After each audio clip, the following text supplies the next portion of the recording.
Fala confeccionista, estamos iniciando mais um podcast, mais um programa, o programa da confecção. Aqui nós estamos abordando assuntos relacionados à confecção, problemas e soluções, né? E nesse comecinho de ano, né, 2023, nós trouxemos aqui hoje na verdade uma visita ilustre, né? O Hudson Oliveira. E nós iremos tratar hoje sobre planejamento, né? Acho que é um problema em comum das confecções da região. E nós iremos falar um pouquinho aqui, né? Naquilo que pode trazer ajuda para vocês que estão nos assistindo. Estamos aqui, né, gente? Só para lembrar, do interior de Pernambuco, Caruaru, um polo de confecções muito grande, Caruaru, Toritama e Santa Cruz. E hoje, como o Alexandre já falou, vamos conversar um pouco sobre alguns problemas relacionados a planejamento e como estamos no início do ano, uma época propícia para a gente já se organizar aí para o ano inteiro. E o Hudson vai conversar um pouquinho com a gente, né, falando justamente sobre essa temática.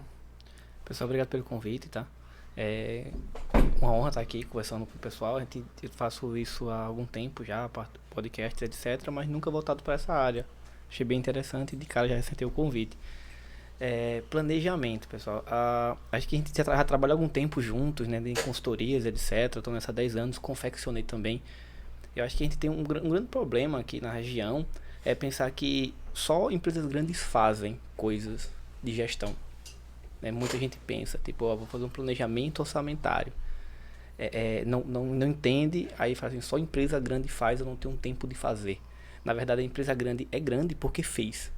E não ela vai... E não o contrário, né? Exatamente. A gente pensa, quando ficar grande, tiver dinheiro e contratar pessoas, eu vou fazer. Aí entra naquela síndrome da Gabriela, né? Eu nasci assim, eu serei assim, vou ser sempre assim. Isso é um grande problema. Na verdade, não consegue sair do canto. Exatamente. E às vezes fica na dúvida, por que eu não consigo? Né? Mas tudo parte, enfim, do planejamento, né? Quando a gente fala de planejamento, a gente sabe que se abre um leque, né? Isso. Porque parte para o financeiro, questão de produção, né? Aí vem agora questão de vendas, né? Justamente isso que a gente vai comentar um pouco aqui hoje e tentar sanar um pouquinho, né? Para que você que está nos assistindo aprenda um pouco sobre planejamento. Isso. Existem 3 áreas básicas na confecção que muita gente é sempre bom em uma delas. A gente identifica as empresas que são boas em uma delas pelo comportamento que elas têm no mercado, né? Produção, produto e vendas, né? Comercialização. A empresa tem que entender o que ela está fazendo, entender qual é o negócio dela de fazer. Então, se ela tem produção em escala, né, ela tem que focar na parte de produção, automação de processos, previsibilidade de produção esteira, o que a gente fez na empresa de vocês lá, né, com o Sebrae e o Senai, no projeto Mina, o Lean Manufacturing, ou seja, tem premissas que ele tem que começar a fazer, porque senão ele não consegue ter produtividade. Ele vai até um ponto e começa a ter problema. Cada vez que ele produz mais, ele tem mais problema. Aí fala assim, Hudson, não quero passar de 5 funcionários, não quero passar de 10, não quero passar de 15, porque eu fazia, 10 mil peças com 20 funcionários. Eu tô com 40 e eu não faço 15. Era para fazer 20. Certo? Porque ele não está trabalhando a gestão operacional da coisa, que é aquele eixo de produção. Ele pensa que é só colocar pessoas e colocar a máquina que todo mundo vai saber o que fazer. E isso é um problema. Né? E grande, né? A gente participou recentemente do CMM, né, que é um programa da prefeitura voltado para pequenas empresas, justamente para dar um direcionamento. E esse era um dos problemas que eu vivi lá na minha empresa, né? A gente chegou a comentar várias vezes, né? A questão de quantitativo de gente, né, com falta de produtividade, né? Que é algo que acontece muito, né? A gente entende que quanto mais gente, mais eu consigo produzir. Na verdade, quanto mais gente, mais problema. Se você não tiver um direcionamento correto, o probleminha ele vai virar um problemão, não é? Isso. Justamente, assim, recentemente a gente participou, né? Não só a gente, a Victória, como também a Midone com o Alexandre, junto com o Hudson no projeto Mina, como ele falou, né? E ali a gente realmente consegue fazer aquela mensuração diária do que está sendo produzido, né? E às vezes até naquele momento ali mesmo, né? O que é que está passando na máquina, realmente é aquela contagem de peças. Mas a gente sabe que é um grande problema que a gente enfrenta aqui na região, Também muitas vezes a falta de comprometimento, né? Às vezes um lado é comprometido, o outro lado não é. E às vezes existe também esse outro ponto, que é justamente a falta do planejamento e a organização interna para que realmente a empresa ela venha a ter o crescimento que é necessário como ponto de equilíbrio para ela realmente deslanchar. Isso. No planejamento, uma das premissas é, olha, encara que todo problema interno é teu. Certo? Então eu tenho que entender que se é meu, eu consigo mudar. Se está externo, é muito difícil mudar.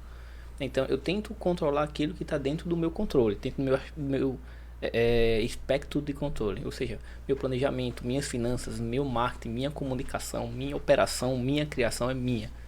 Né? Então como vai ser como eu quero que o mercado corresponda, aí eu preciso analisar como vai ser a resposta dele.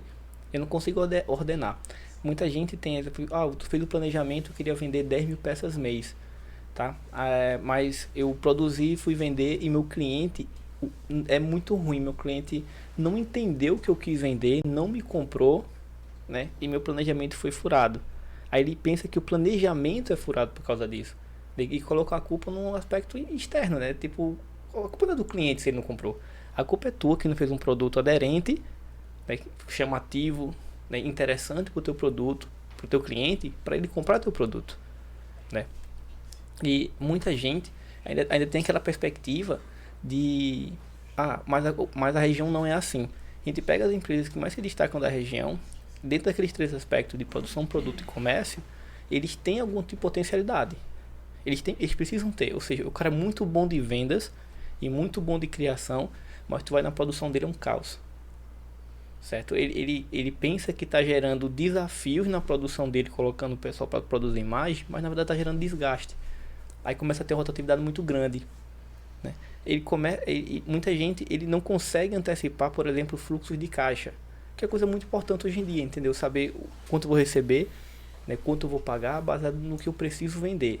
Aí depois disso, eu planejo isso e quais são os canais que eu vou atingir? E muita gente faz isso em tempo real, ou seja, começa o mês devendo, né? Todo mundo começa o mês já devendo. É o famoso açaí comendo. Exatamente. Vendendo almoço para comprar janta, né? Então ele já começa o mês devendo. Ele fala assim, esse mês eu tenho que vender 100 mil peças. Aí começa a pensar em vender as peças no meio do mês. O planejamento dele ocorre, né, on demand, né? Tipo, na hora que ele precisa planejar. Não, o planejamento tem que ser antecipado. Né? Hoje, na verdade, nessas 2 semanas eu tenho feito o planejamento de algumas empresas e a gente já está adiantando a necessidade de capital para o ano que vem, ou seja, de vendas para o ano que vem. Eu estou planejando quanto eu preciso vender em junho, baseado no que eu tenho que pagar. Eu tenho previsão de folha, isso é fato, previsão de custos fixos, previsão de CMV, custo de mercadoria vendida, ou seja, baseado no quanto eu tenho que produzir, eu tenho o que pagar, impostos, etc. e mais investimentos. Muita gente, os empresários, eles agregam muito a ideia de investimento e lucro líquido. Eles pensam que o lucro líquido ele vai cobrir tudo, mesmo se o cara não calcular. Aquele sobrou dinheiro. A gente já fez consultoria em empresas, por exemplo, que vendiam, sei lá, 12 mil peças. 5 mil peças dessas 12 mil, eles tinham um prejuízo de R$2,15, por exemplo. Aí, uma parte cobria os custos, né? E ele dizia, estou vendendo muito. Não, tu está perdendo muito, mas tu não entende o que está perdendo. Então, porque se a gente entender que tu vendeu 15, mas tu estava numa eficiência operacional de 65%, por exemplo, tu poderia ter feito 20. Facilmente, tu não conseguiu, porque tu conseguiu mensurar isso. Porque o dono está sempre no meio das coisas, né? É a equipe. O cara que compra, o cara que vende, se ele precisar ele vai para costurar. Nada gira sem ele. Então, nesses aspectos de planejamento, né, uma das primeiras coisas é entender, como eu tô? Né, será que eu consigo cumprir o meu planejamento? E não é só planejar e operar, é o que eu tenho para melhorar durante o planejamento. Né, eu tenho que melhorar minha eficiência operacional, preciso treinar o pessoal, certo? A gente já tem dificuldades inerentes ao setor, né? A gente tem uma baixa quantidade de mão de obra qualificada, infelizmente. A gente já conversou isso extensivamente, né, durante as nossas visitas, né, de mentorias, etc. O pessoal já tem isso de baixa mão de obra. A empresa ainda não tem política de remuneração por produtividade, ainda não tem uma política de trabalhar e qualificar a mão de obra. aí você já gera um problema, né? A gente confunde muito o gestor da produção, né, aquela pessoa lá encarregado, com um engenheiro de produção, certo? Quem trabalha dados com quem opera, e isso aí fica muito a cargo do dono, né, de vocês proprietários, fazer tudo. Ou seja, você tem que calcular, ordenar, mudar de gente de lugar, ver o corte, ver a produção, ver o acabamento, e isso gera complicações. É o que a gente diz, assim, às vezes o dono ele tá bem sobrecarregado. Aí quando chega nesse momento dele sentar para ir planejar o ano que vem, ele quer viajar. Ele quer sair desse ambiente, né? Na verdade, então, a maioria, assim, né? A maioria tá com a fábrica fechada, né? A maioria tá com a fábrica fechada agora, pensando em voltar semana que vem ou na outra semana, para começar a fazer esse tipo de planejamento. A gente esses dias assim parou, né? Foi justamente fazer, como você falou, foi fazer o levantamento do ano todo. Vamos ver aí quanto foi que a gente vendeu, quanto foi que a gente faturou, quanto foi nossas despesas ao longo do ano, né? Justamente para a gente já começar idealizar como vai ser o mês de junho, né, para que a gente não aconteça como aconteceu em 2022, que quando chegou do mês de maio para o mês de junho, a gente também sabe, assim, tem um respaldo porque aconteceu isso, né, que ficou naquela, não vai ter festa, não sabe se vai ter, se vai fechar, então assim, foi de repente, disse vai abrir tudo, vai ter festa, e aí o pessoal já não tinha mais comprado xadrez o suficiente, enfim, né, mas aí a gente já está se preparando hoje, né, já para daqui justamente no mês de maio e junho a gente não faltar mercadoria, né, isso é até uma dica para você que está aí de longe, né, já começar essa mensuração, né, já visualizando o mês de maio já tá aí às portas, para a gente que é fabricante, isso. É um timing muito rápido, então assim, para a gente não perder venda, né, é uma oportunidade, e que a gente perdeu agora em 2022, muitas vendas já na reta final ali das últimas semanas. Então, assim, e até diagnosticar no sentido de, eu particularmente, tipo a Alexandre que faz camisaria, a gente sabe que tem alguns tipos de tecido que não engrena, mesmo sendo xadrez, né, Alexandre? E aí a gente já, assim, eu já planejei agora o que é que a gente vai comprar de tecido para o mês de maio e junho, assim, antecipado, Sim. Mas o que é que a gente vai vender naquele período? Já diagnostiquei, vai ser tecido tal, porque não adianta você ter uma diversidade grande, onde a gente sabe que a busca do nosso cliente é por tal e tal tipo de tecido. Então, até nisso, a gente tem que ter essa sensibilidade, né, de não fazer a escolha errada. Isso. Que aí vem a parte do planejamento em si, né? Um dos fatores primordiais é como está o mercado externo, como ele se comportou, né, qual é o meu histórico de comportamento e o que eu vou projetar isso para o futuro. Na minha análise, eu preciso entender, os competidores estão bem, estão vendendo. Alguém vendeu, não faltou camisa xadrez, mas alguém zerou, alguém arriscou, né? Ele correu o risco, olha, eu vou produzir 10 mil e se não vender eu acumulo, e se vender eu tiro tudo que eu perdi. Algumas pessoas fizeram isso, né? Todo xadrez inclusive, então alguém vendeu, né? Alguém produziu. E vem aquela parte do cenário externo, né? Que muita gente deixa para produzir por demanda, né? Ele vai produzindo à medida que vai pedindo, mas ele não tem um conceito exclusivo para isso. Ele vai sentindo o mercado, né? E à medida que vai sentindo, só que isso além de ser arriscado, né? Muito. É um tiro no escuro, né? A verdade é essa, porque você está comprometendo, né? Algo que você poderia estar planejado há muito tempo para chegar na hora e fazer. E tu fica reativo também, né? Porque se a gente contar que vamos falar da feira em si, né? De polos comerciais exclusivamente. Você tem uma moda muito tardia. Ela é pensada um ano atrás. Aí vai ter aquela camada conceitual, né? Que é o São Paulo Fashion Week, tipo feiras internacionais, etc. Então tem essa camada que é a camada de tendência. Depois da camada de tendência, ele vai para a segunda camada, que é uma camada de produção fabril. Ou seja, as pessoas vão produzir o tecido para fazer aquilo ali. Em maior ou menor parte, né? Aí vem para a terceira camada, que é a camada dos líderes de mercado. Os líderes de mercado já viram a tendência, já projetaram o que eles vão produzir, já demandaram os tecidos que precisam, ou seja, isso veio um ano atrás. Aí, e fizeram a produção, como a gente estava conversando antes, né? Tipo, do inverno do ano que vem. Eu estou pensando que eu vou vender a partir de julho, porque verão e outono, porque só tem 4 estações aqui, né? Verão, quintura, calor e mormaço. Assim, não tem muita estação, né? No Nordeste especificamente. Se a gente for para o Sul, né? A gente vai ter estações mais definidas, mais amenas, mais quentes, mais frias, mais chuvosas. Aqui é tipo, daqui a pouco vai cair uma chuva em Caruaru e é isso. E amanhã faz frio, depois faz calor de novo. Então a gente tem essa tendência aqui, né? Pelo menos centro-oeste, norte, nordeste do Brasil. Então eles já pensaram isso um ano atrás, certo? Quando eles vão vender, eles já produziram e vai chegar com uma força muito grande. Quando a gente está num APL, por exemplo, ele vai chegar muito tardio, porque eu vou esperar o líder de mercado produzir, muitas vezes, um seguidor, que são marcas menores, né, que não lançam tendências nem conceitos, produzirem também, alguém usar para eu pegar aquele famoso captei, né?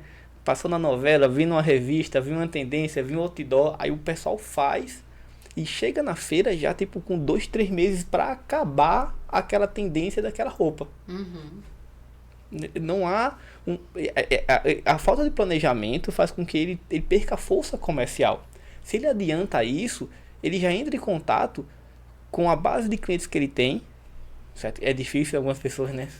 Eu estava conversando até com o Uber na volta, ele começou a falar da feira e tal, e a gente chegou no ponto de muita gente não trabalha a base de cliente, espera o cliente vir, ou seja, são ótimos respondedores de mensagem, péssimos vendedores, porque a venda é cavar, né? Tipo, agora também tem um processo aí inverso, que muitas vezes a gente fala para o cliente que aquele tipo de produto vai vender muito e que ele já começa a fazer o pedido, que ele se antecipe, mas que também a gente sabe que, tipo, eu vou dizer que eu tenho uns 10% que são antecipados, que tem essa mentalidade de que hoje ele já tem que se preparar para o mês de maio e de junho, então ele já começa a comprar a partir de fevereiro, porque ele sabe que vai vender.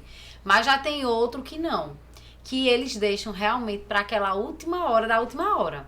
Aí também não tem produção que dê muitas vezes, né, para você conseguir atender todos até o finalzinho ali do último momento. Foi o que aconteceu e agora, no finalzinho de 2022, a gente já estava fazendo branco há muito tempo.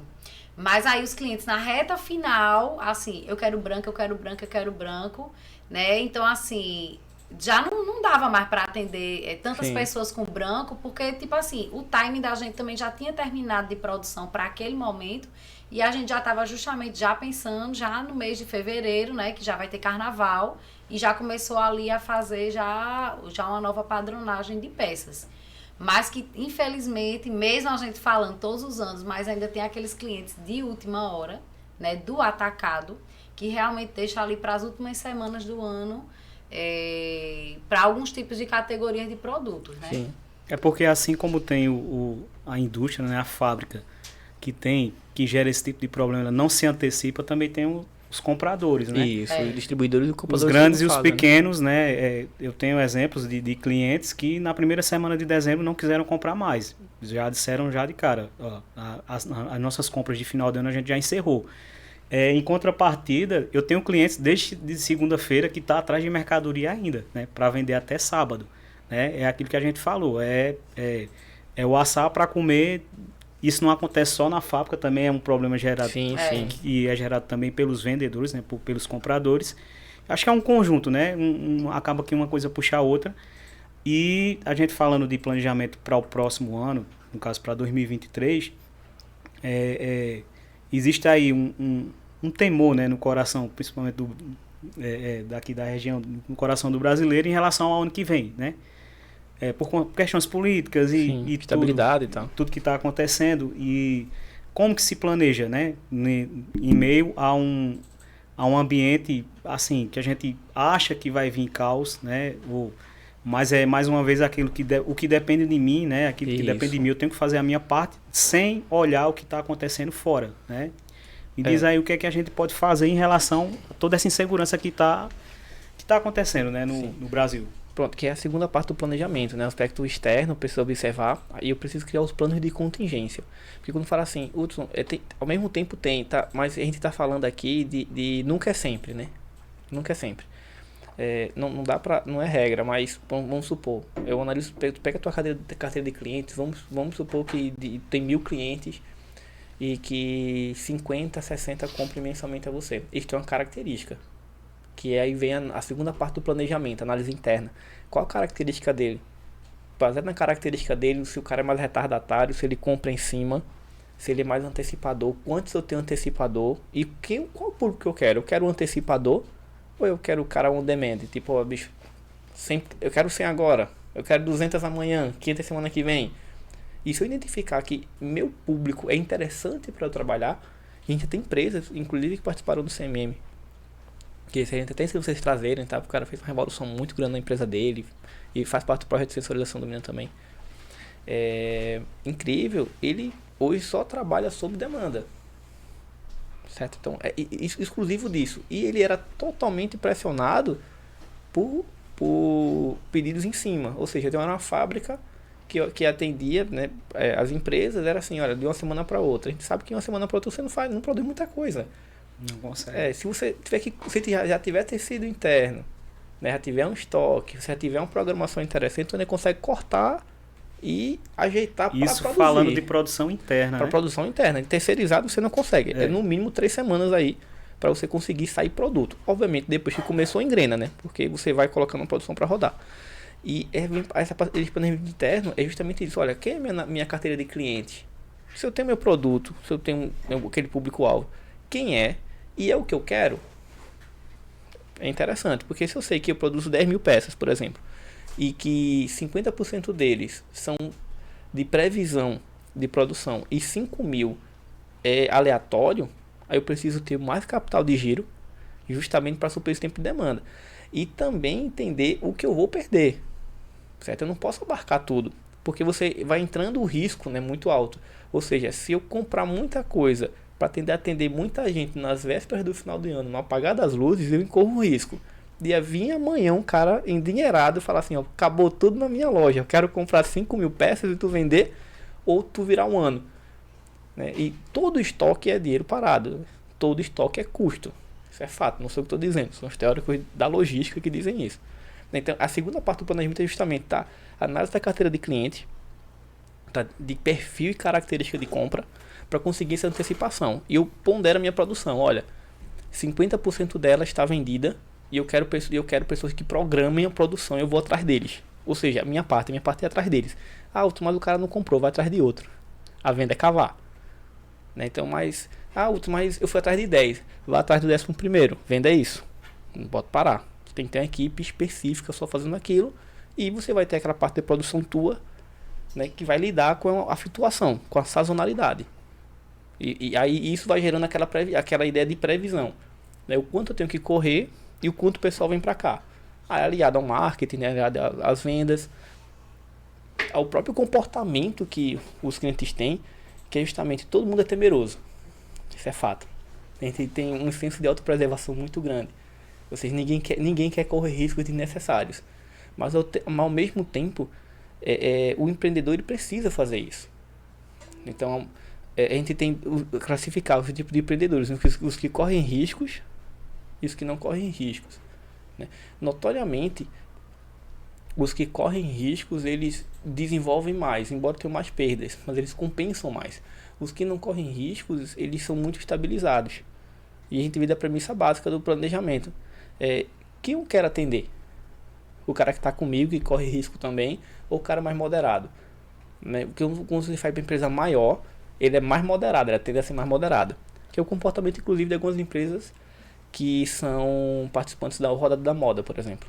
Né? São empresas totalmente programadas, né? A maioria, pelo volume que tem, aversa ao risco. Ele quer comprar, quer que seja entregue naquela data. E ele utiliza a empresa como o capital de giro dele, como estoque dele, etc, etc.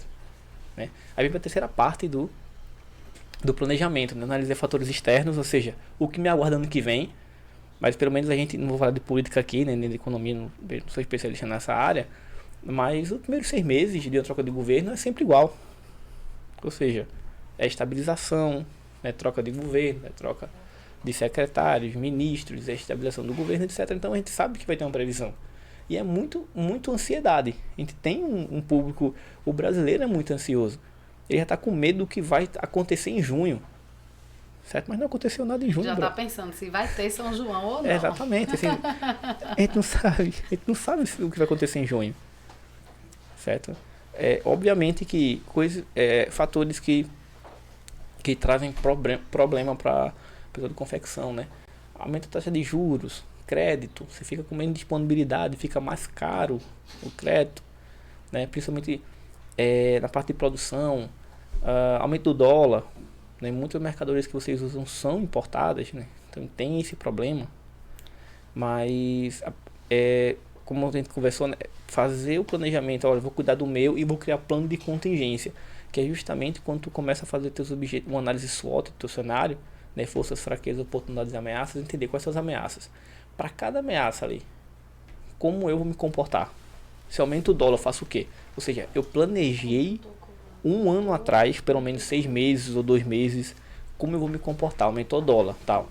Começou a faltar capital de giro, com a minha ação, né? Porque hoje as empresas são reativas, né? Uma grande parte das empresas do polo de confecção aqui, eles são reativos, eles só sabem como agir quando agem, né? Eles conseguem fazer uma reação, talvez até rápida, mas é uma reação, não é uma antecipação, né? Basicamente, eu venho falando isso, treinamento, etc.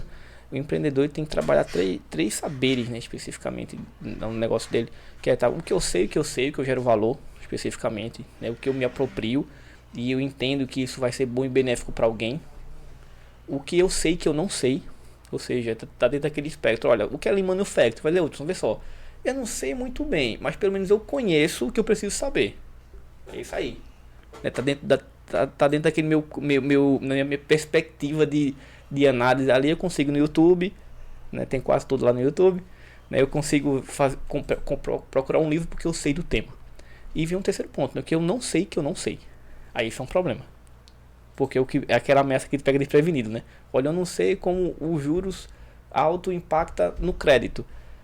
Tu só vai saber quando tu faltar capital de giro for no banco e vai estar lá uma taxa de 5,8% ao mês, né? E tu não entende tua rentabilidade, tu não sabe se tu vai conseguir pagar isso, né? Porque todo pagamento de parcela ele sai especificamente do lucro, tem que entender quanto sobra no final do mês para conseguir pagar uma parcela. Eu não posso colocar, o que muita gente faz, pega aquela parcela e bota nos custos variáveis da empresa, direto ali, bem perto do insumo, e é um problema. Inclusive, quando a gente fala de estoque, né, isso incide diretamente, né? Às vezes, o confeccionista ele tem a ilusão de que comprou o produto mais barato, né, e guardou, não, estou me preparando para o mês de junho, né? Só que ele comprou lá atrás a um preço, aí agora passou 2, 3 meses ali, o produto já está lá em cima. E ele vai fazer conta com o preço que ele comprou. Né? Vai fazer conta com o preço que ele comprou. Se esquecendo que quando ele vender o produto, ele não vai conseguir mais comprar a mesma quantidade de mercadoria. E de uma certa forma ele está perdendo. Muito. Não é? E aí ele se acha o bonzão achando que estou conseguindo vender mais barato que a minha concorrência. Porque a minha concorrência está comprando agora. Eu comprei lá atrás. Então eu tenho o preço. Só que o bonitão vende e depois não vai ter dinheiro para repor a mercadoria. Isso, porque ele não sabe as taxas dele, não sabe quanto está rentabilizando, né? Porque existem aqueles dois movimentos, né? Que é o mais provável. Assim, no Brasil, é difícil a concorrência manter o mesmo preço, né? A gente tem sempre, ou historicamente ele desce o preço, né, do ativo, seja como for, ou sobe. Ou seja, se eu comprei por 10 e se ele tiver 9, aí eu perdi dinheiro. Fato. Né? E se tiver 12, aí eu tenho uma oportunidade de ganhar dinheiro. Exato. Certo? Esse é o fato. Mas ainda assim, para ele virar 12, quanto tempo foi? O quanto eu poderia ter girado? Né? Aquelas 1 tonelada, 2 toneladas que eu comprei há 8 meses atrás, que eu não usei por algum motivo, porque eu errei na previsão. Aí vem aquela parte de previsão de produção, né? Ou seja, eu errei na previsão de produção, não entrou na produção, dele tá parado ali, sei lá, 50 mil reais parado ali 6 meses. Aí tu vai vender e vai dizer, poxa, eu ganhei dinheiro. Tá, qual o custo-benefício daquele dinheiro? Se tu tivesse investido hoje. Justamente. É isso que, assim, muita gente não faz essa conta, Sim. né? Infelizmente, é como a gente falou. É a falta de planejamento, a falta do conhecimento, a falta de nem saber que aquilo existe. Para saber, né?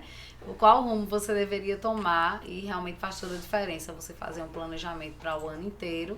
Até de você estabelecer sua própria meta, né? Se esse final de ano eu vendi X, então ano que vem eu quero vender X mais tantos %. Sim. Né? Então, assim, eu não vou conseguir quando chegar no mês de novembro ou de outubro chegar naquele nível que eu quero. Então, eu tenho que fazer isso ao longo dos meses, já começando de agora, de janeiro, até dezembro, e até saber o percentual de produção que eu vou ter que aumentar mês a mês para que realmente acompanhe a meta total de vendas. Porque não tem como eu ter uma meta de vendas X se minha produção do lado de cá também ela não aumenta, né? Isso, até capital de giro, né, Poliana? Tipo, eu tenho Também. capacidade de bancar essa produção, Justamente. porque o jogo vai ficando mais caro, né? A gente tá falando de 10 mil peças para 15 mil, o cara aumentou 5, tá? Mas não aumenta R$1 por peça. Se o custo da peça for R$17, você aumentou 17 vezes 5 mil. Outro problema também que tem aqui na região, quando muitas vezes a gente participa, né? Ou de rodadas, ou tem alguns clientes que você já vende no prazo, eles quererem pagar no prazo, no preço de à vista.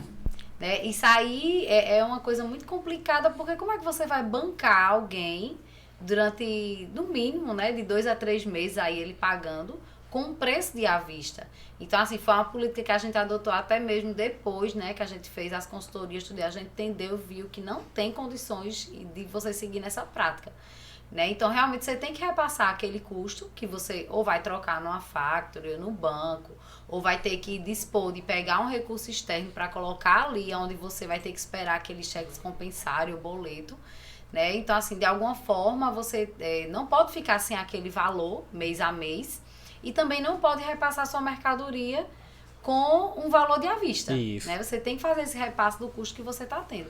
E é um dos problemas que a gente vê que acontece na região, que as pessoas, infelizmente, ainda pensam, mas se eu aumentar, o cliente não vai comprar. Né? Então, é aquela história também que tem lá atrás. Tudo vai fazendo um grande círculo, né?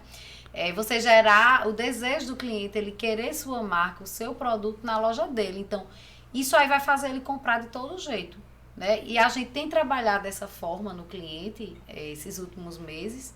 E a gente tem visto que os clientes têm aceito, porque, assim, isso é algo real, no Brasil inteiro isso acontece, né? Sim. Eu me lembro que eu até perguntei a você mesmo, há um mês atrás, rapaz, como é que pode? Eu vejo as propagandas por aí de atacadista, de fabricante, que dá até 150 dias para pagar, né? Aí foi quando o Hudson disse, mas é porque o custo de tudo aquilo tá ali, mês a mês já, né, Poliana?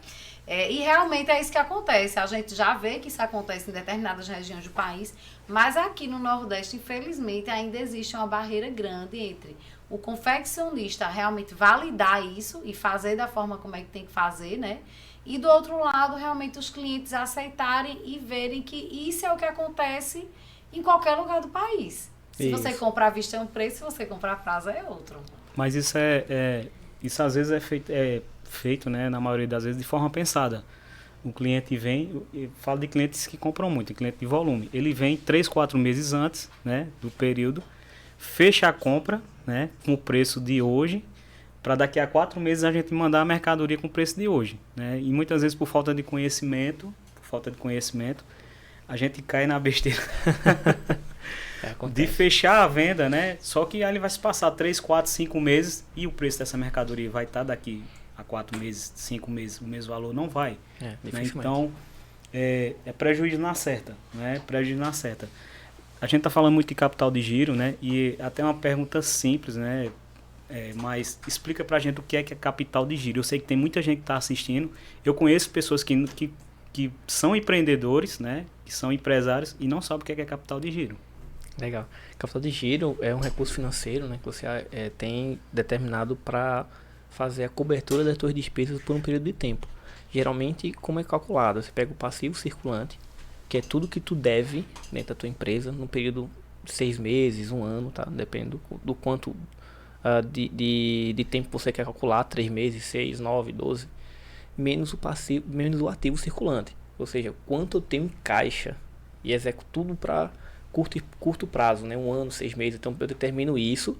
A diferença dele é o quanto tu precisa para tu bancar a tua operação enquanto tu tem o teu giro de caixa. Ou seja, enquanto eu compro, vendo, e o capital de giro vai suprindo aquela necessidade de caixa naqueles momentos específicos. Certo? Então, mas eu tenho que ter 3 meses do dinheiro parado. Simples assim. Da mesma forma que assim, existem práticas, tá? Não quer dizer que elas sejam práticas que mas ninguém usa. Tá, deveriam. Certas empresas grandes, as empresas que chegaram no patamar, só chegaram lá porque fizeram isso. e não esperaram chegar lá para fazer. Por exemplo, a gente fazer reserva, né, provisão de folha, ou seja, férias, 13º, tal. Porque se eu vou no ano todinho economizando, né, juntando aquele dinheiro, que é uma retirada tecnicamente contábil, mas não financeiro, o dinheiro não sai do meu bolso. Mas eu estou em janeiro juntando 13º, que eu vou pagar em novembro. Estou juntando a multa do FGTS, isso é fato. O aviso prévio, né, estou juntando tudo isso. Coloco lá numa conta, né, só para fazer aquele giro mensal, para ter aquele disponível. Se quando chega novembro, eu não me preocupo mais com folha. Eu me preocupo mais com 10º. Eu vou dar férias coletivas agora, né? Dia 23 entrar em férias coletivas, vamos voltar dia 2. Eu já tenho umas férias coletivas. Certo? Então, são aquela ideia, aquele conhecimento do financeiro que muita gente confunde também de planejamento e fazer tudo de uma vez. Não, você pode testar. O teste existe para isso. Aí você fala assim, Hudson, eu consigo entender se o meu cliente é mais adepto ou menos adepto. Tá, pô, é só não virar regra isso. Tu não precisa pegar essa classificação de cliente e dizer assim, tu vai me pagar à vista ou eu te vendo a prazo. Mas eu te vendo com o percentual de a prazo. Ou seja, daqui a 2 meses eu aumento o X, daqui se for 3 meses eu aumento o X, porque eu tenho que aumentar a parte pelo menos da factoring. Esse é fato. Mesmo que eu leve prejuízo, que eu entenda que eu vou comprar uma mercadoria mais cara daqui a 3 meses para produzir para você, mas pelo menos o da factoring eu tiro, que é uma despesa financeira. Você pode testar isso com 2, 3 clientes. Tu não precisa fazer isso para tua carteira de 50 ou 100. Aí muita gente tem assim, se não for tudo, eu não faço nada. Né? E também tem aquelas máximas, né? Tipo, isso não funciona. Testasse com quantos? 2 clientes vieram aqui, poxa, 2. Tu tem quantos? 5 mil, 1.000, 2.000? Ou seja, 2 não é um teste, cara. Tu não entendia nem muito bem o que tu estava testando. Certo? Aí vem justamente aquela quarta parte do planejamento, né? Objetivos. O que eu quero para o ano que vem? Certo? O que eu quero vender, né? O quanto eu tenho que comprar, o que eu quero para minha empresa, para minha marca, eu quero estar onde, né? Porque muitas vezes a empresa confeccionista ela faz o marketing para o comprador, para o varejista. Cara, o varejista ele só compra se o consumidor comprar. O teu público é o consumidor, ou seja, tem que estar atrativo para ele, tem que estar comunicável para ele, tem que gerar um desejo nele para ele ir procurar o teu produto. Porque se teu produto isso é comunicado para uma via, só para o atacadista, isso é um problema. Né? Porque ele vai comprar, o teu cliente não vai conhecer, não vai ter desejo e ele não vai procurar. Se não procura, não sai. Se não sai, não recompra. Se não recompra, a tua produção cai. Ou seja, começa efeito cascata porque eu não planejei meu marketing. Não coloquei meus objetivos lá. Certo? Quando eu vejo empresas, por exemplo, faturando 500 mil, 600 mil por mês, eu pergunto, olha, tu trabalha quanto por marketing, tu gasta quanto? Aí ele fala assim, orgulhoso, meu marketing mês passado foi R$1.000. Aí ele está muito ou pouco, cada deveria ser no mínimo 1%. No mínimo. Eu começaria a trabalhar com 2%. Né? Porque a gente vê hoje, você sair de casa para comprar um Nike. Certo? Um Adidas. Ninguém vai comprar um sapato e comprar um Adidas. Não, ele saiu de casa muitas vezes para comprar um Adidas. Ele saiu de casa para comprar uma Dudalina. Certo? Patrocina a gente. Né? Essas coisas. Eu não podia perder essa oportunidade. Né? Tô falando da marca aqui, mas eu falo como exemplo. Né? Ele sai de casa para fazer isso. A gente precisa entender na pequena empresa como eu faço o cliente sair de casa para comprar M-Done, para comprar a Victorium. Como eu tenho que me comunicar? Certo? Mas eu tenho que gastar 100 mil. Não tem problema. Divide os 100 mil em 10 vezes, em 12 vezes por mês. Certo? Faz um investimento de 2, 3 anos. Abdica daquele lucro que tu espera. Né? Faz aquele sacrifício. Eu vivo 10 anos de sacrifício. Tá, o sacrifício é pensado? Tem aquele sacrifício que é o espontâneo. Fiquei até meia-noite na empresa. Faz 5 anos que eu trabalho todo dia. Tá, mas tu tá sabendo o que tu tá fazendo? Tá perseguindo as metas? Aí vem aquela parte dos objetivos das metas específicas, né? Então, faz porque tu fez. Se tu fez e não te levou a lugar nenhum, não deveria ter feito. A gente pensa, tô trabalhando muito, mas tá trabalhando inteligente? Trabalhar duro é uma coisa, trabalhar inteligente é outra coisa. É o que acontece muito na região. Sim. Assim, ainda existe muito aquele trabalho do empresário, do dono, de esforço muito físico e menos intelectual. E a gente sabe que quando a gente consegue delegar de forma mais ordenada, né, e você realmente deixa ali as pessoas com as responsabilidades certas, você não precisa mais estar tanto ali envolvido naquela produção diariamente, que aquilo ali faz com que você não consiga pensar fora da caixa. Exatamente. Né? E aí você realmente não consegue evoluir e sua mente é só fabricar, vender.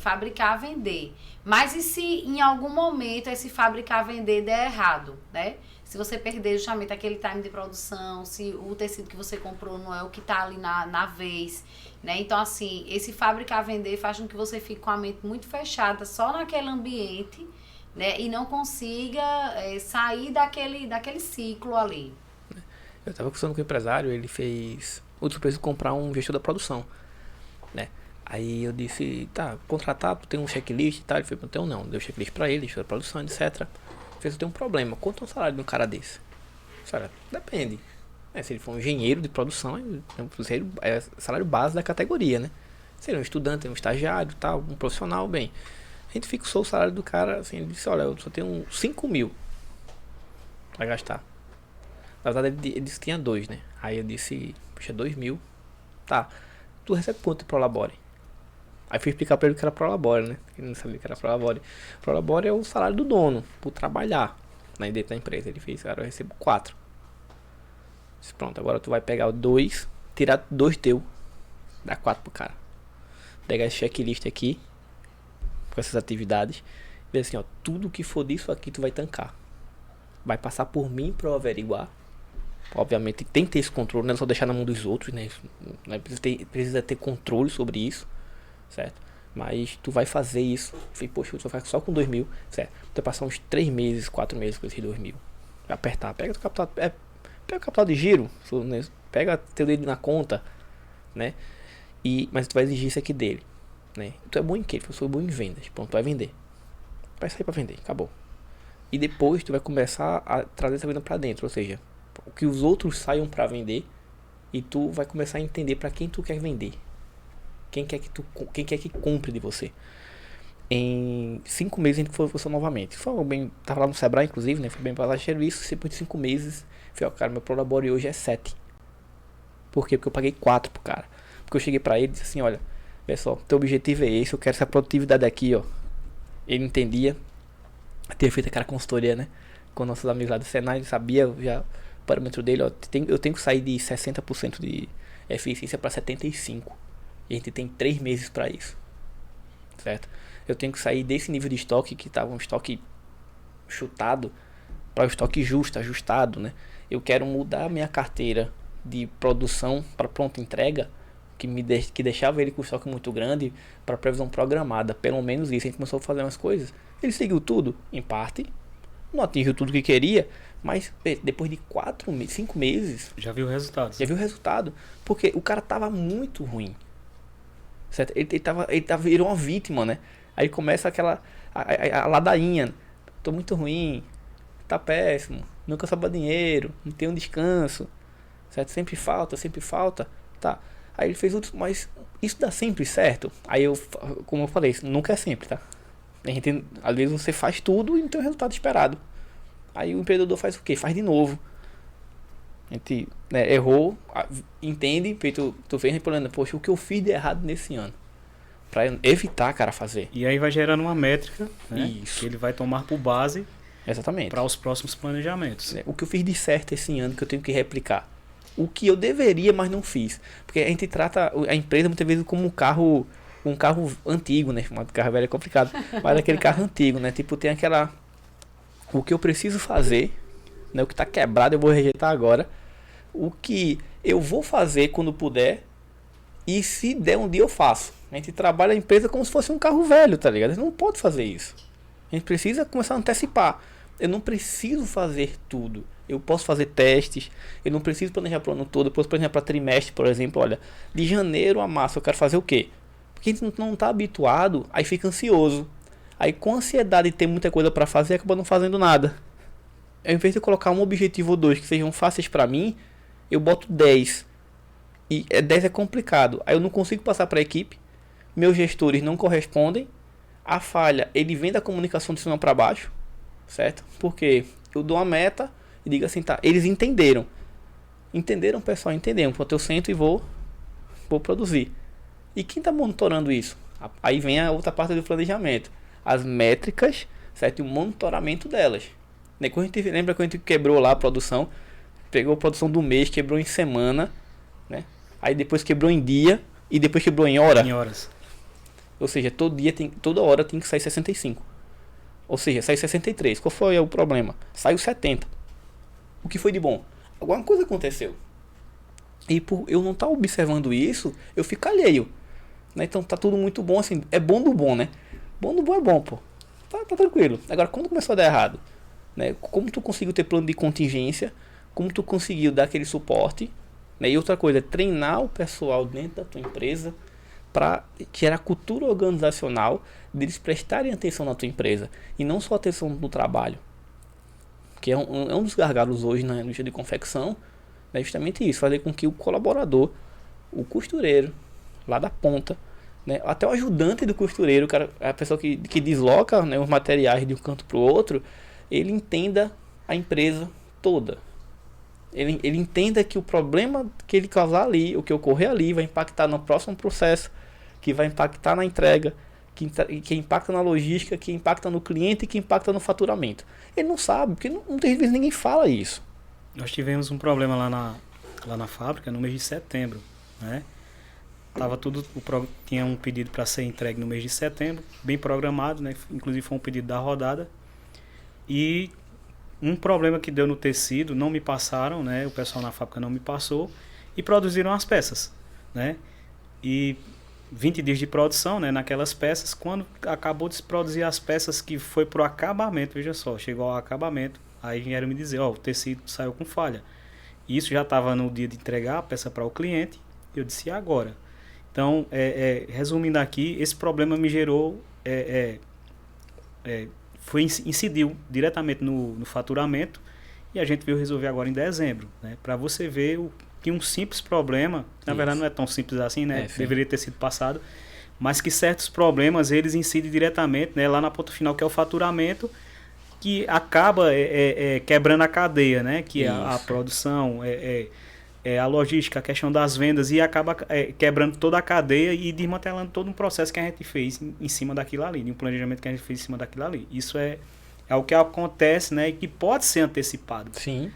Se fosse lá atrás eles tivessem me dito, ó, o tecido está com problema, a gente já teria se antecipado, e com certeza teria entregue a mercadoria do cliente no prazo. Isso. Se tu se antecipar ainda, Alexandre, a gente tem assim, se, né, tu tivesse comunicado o pessoal com uma linguagem clara, criando uma cultura organizacional de reporte de problemas, no primeiro dia teriam dito a você, na primeira hora, entrou o tecido, ó, tá com falha. O que a gente diz na hora da separação. Sim. Lá, olha bem direitinho. A gente já começa lá no corte. Na hora do infesto, Porque, assim, eu também não sei o que acontece com os distribuidores de tecidos que vêm para a região. Vem muito tecido com problema. Mesmo que a gente compre de primeira, mas eu creio que o tecido, quando chega aqui, chega com muito problema. Então, assim, a gente já fica com o pé atrás, comprando, né? Então, quando chega, a gente já fala pro pessoal do corte, olha bem direitinho esse tecido. Quando o corte chega, quem vai separar o corte, tamanho, manga, gola, isso e aquilo outro, olha de novo tudo bem direitinho, né? Porque é ali naquele primeiro contato com o tecido que você vai desencadear ou uma série de problemas ou uma série de benefícios, né? Isso. Porque aí até a questão de como você falou, de auxiliar, né? Do auxiliar separar realmente o que é P com P, o que é M com M. A gente já teve problema de a pessoa misturar ali, botar um P com um M e não era, né? Então, assim, quando chegou na máquina, a costureira já identificou, que é uma coisa que a gente tenta, assim, volta e meia, a gente vai lá, faz reunião e fala, olha, se você errar na qualidade aqui, se você errar na qualidade da separação, esse problema vai ser gerado, vai chegar lá na ponta, né? Que é justamente quando chega na parte do faturamento. Então, se a gente não entrega, o cliente não paga. E como é que a gente vai pagar os custos de tudo? Inclusive o seu próprio salário. E se entrega com defeito, né? Que isso acontece muito, né? Tem gente que não quer comer o prejuízo, não. Ele viu que a mercadoria saiu com defeito, faz uma tapeada ali e manda para o cliente. Só que chegou lá no cliente, o cliente não vende, volta para a fábrica. Então, assim, são problemas que, no final das contas, quem paga... A conta é sempre o Isso, empresário, exatamente. né? Tem isso também, né? E justamente sem pagar a conta, que o problema é todo dele, né? Toda a gente, enquanto empresário, a gente assume um risco muito grande em ser empresário aqui no Brasil, né? É um ambiente muito disposto a novos negócios. A gente tem burocracias que travam muito, né? E a gente precisa entender, tá? Como eu aumento esse nível? Como eu melhoro isso? Mas dá muito trabalho e eu vou treinar, o cara vai sair, vou treinar, o cara vai sair, vou pagar... A gente sempre fala na máxima, né? Olha, é muito melhor tu pagar alguém, cara, treinar ele, deixar ele trabalhando dentro da tua empresa 2, 3 meses, 1 ano e o cara sair, do que você não pagar nada, não gastar com ele e ele ficar. O preço da incompetência é sempre maior. Entendeu? A gente precisa justamente se orientar isso. É melhor também. Um funcionário que vale render 90% em 1 ano, 2 anos, do que um funcionário que vale render 30% 5, 6, 7 anos. Exatamente. Essa perspectiva. Então, com esses fatores, né? Analisar fator externo do mercado, dinâmica, tendência, fatores internos, no que eu sou bom, o que eu consigo fazer, quais as minhas falhas.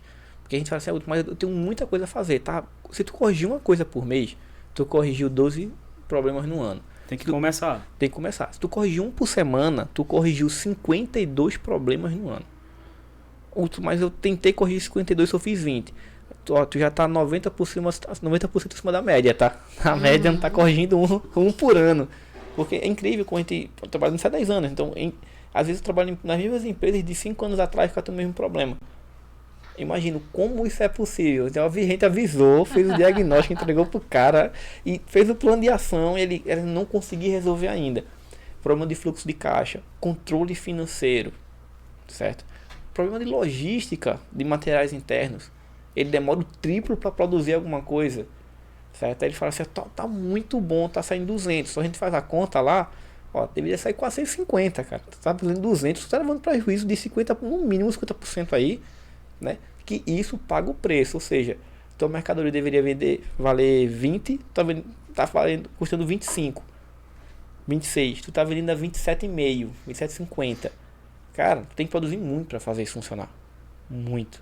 E ele não se atenta, né? Mas ele vai fazendo a conta pelo bolso, né? Tá sobrando dinheiro no bolso, mas ele não tá notando que só tá trocando dinheiro de bolso, né? Tá saindo do bolso dele, do bolso do cara, o volume tá alto, tá tudo girando, mas mesmo assim ele não faz o todo. Sobrando dinheiro, entre aspas, né? Na verdade, eu tô em dia com as minhas contas, né? Eu tô em dia, tá sobrando dinheiro no bolso, né? Só que o que você tá com dinheiro no bolso, vai dar para pagar as contas que você tem. Já tá comprometido, né? Tá comprometido. Ele já começa devendo, a verdade é essa. Isso, já começa um ano com diversos problemas, né? Ao invés de ser um ano de oportunidades, ele vira um ano de problemas. É quando chega o mês a sazonalidade que existe Sim, que é normal em todo segmento. Quando chega o mês de baixa, o dinheiro que ele tá no bolso, ele vai ter que tirar para cobrir as despesas daquele mês, né? Isso. E vai ficar no vermelho. Essa é a grande realidade, né? Não vai fazer conta, né? Que ele pega um dinheiro emprestado para pagar essas dívidas, que ele não tá rentabilizando, porque ele não sabe o lucro do negócio dele. Ele não entende o quanto tá pagando de juros e quanto tem de lucro. Ou seja, se ele tá pagando, por exemplo, 50% de juros por ano dos empréstimos dele, mas só tá tendo 15% de lucro por ano, ele tá com problema. Ele tá, obviamente, em proporcionalidades, né? Ele não tá conseguindo rentabilizar necessariamente o bastante. Aí ele vai tirar aquele pedaço, aí já atrasa alguma coisa, né? Então a falta de planejamento, ele tem impacto, né? As pequenas empresas precisam fazer planejamento para pelo menos sobreviver, certo? Então a empresa que hoje planeja, ele consegue ter uma dinâmica melhor, consegue respirar melhor necessariamente, certo? E começa a se planejar para ser sair de microempresa para EPP, né? Tem um faturamento escalado basicamente de, 10 vezes o faturamento. Tem muita gente que não se programa. Os empresários viram pequenas empresas aleatoriamente muitas vezes. Tipo, vai vendendo, vai um produto bom, tem uma sinergia ali, ele é o comercial, ou seja, ele tá, se ele ficar doente, pegou uma gripe, acabou, não vende mais, né? Aí ele vai, Aí ficou grande, mas ele agora tem outras necessidades. Não preparou o comercial, porque não se planejou, né? A produção, ele não preparou. Aí começa aquela rotatividade, né? Tipo, todo dia aqui entra 5, sai 5. Todo mês aqui eu tenho 30. Mas eu sei o nome de 8. Os outros 20, todo mês está saindo, entrando gente aqui. Ou seja, ele precisa adotar outras políticas. Como ele não sabe, né? Aí vem o papel do Sebrae, né? O papel do Sistema S em si, em trabalhar essa parte de planejamento. Pelo menos trazer aquele terceiro quesito, né? Que ele não sabe que não sabe, para pelo menos na parte do radar dele. Olha, tu não tem isso, tá vendo esse teu problema aqui? Eu tô pronto, esse problema aqui é por causa disso aqui. E se resolve assim. Aí, obviamente, nem toda resolução ela vai ser rápida, né? Tem uma máxima que fala assim que para todo problema complexo, né, quase sempre é uma solução rápida, fácil, direto, barata e quase que 100% errada. Entendeu? Porque ele vai querer resolver isso um dia pra noite. Não, a empresa do cara tem 10 anos, há 10 anos com problema. Aí fala, não, amanhã eu resolvo isso. Não vai resolver amanhã. Tem coisas que você não vai resolver. Né? Essa é a necessidade de se procurar uma ajuda, né? Isso. Uma ajuda técnica. Aqui a gente só dá uma pincelada daquilo que pode ser feito, né? O Sebrae está aí para poder ajudar as pequenas empresas. Esse é o papel do Sebrae, na verdade. Sim. De se ajudar. A gente fala de experiência própria, né? Que fez muita diferença. Muita diferença, né? E isso são pequenas coisas que foram ensinadas pra gente, né? Que a gente aplicou, não foi aplicado 100%. Sim, claro. Cada empresa tem seu tempo também, né? Não é tudo rápido. Você tem. Mas o pouco que foi aplicado já faz grande diferença, né? Até nas poucas conversas, pouco tempo que a gente teve de conversa ali, relacionado à produção, você até citou aí, né? Que a gente mensurava mês, semana, depois por horas. Então, assim, já sanou muitos problemas, né? Já sanou muitos problemas. Então, para quem necessita desse tipo de ajuda, procura o Sebrae, né? Às vezes a falta de acesso, né? Não sei se seria a falta de acesso por questões... a gente até estava comentando um dia desse, né? Que a informalidade ainda toma conta da região. Sim. Né? E o Sebrae não consegue ajudar essas pessoas. Mas se ela conseguir pelo menos ter um MEI, né, ela já consegue entrar em algum programa aí que o Sebrae vai poder auxiliar ela nesse sentido. Porque a gente fala muito da comunicação, né? Mas a gente tem que entender, ela quer ser ajudada? Porque às vezes ela reclama daquele ambiente dela, daquela situação, mas ela fica naquela situação. Então, porque a gente tem políticas, funciona, mas a gente sabe que uma das principais características do comportamento empreendedor é a iniciativa. Ele precisa ter iniciativa. O empreendedor tem que estar desconfortável. Ele tem que ver algo errado e falar assim, poxa, eu vou procurar resolver internamente. Vou tomar iniciativa, vou tomar proatividade. Cara, resolvi. Tá, mas é a melhor forma de fazer? Às vezes não. Pronto. Falando em programas, né? Já tá aberto, tá, o CMM 5. Né, para o ano que vem, a iniciativa da Prefeitura com o Sebrae. Certo? Vai começar a parte de inscrição para a seleção ano que vem. Então podem procurar o site da Prefeitura de Caruaru, que vai estar lá disponível o link para inscrição.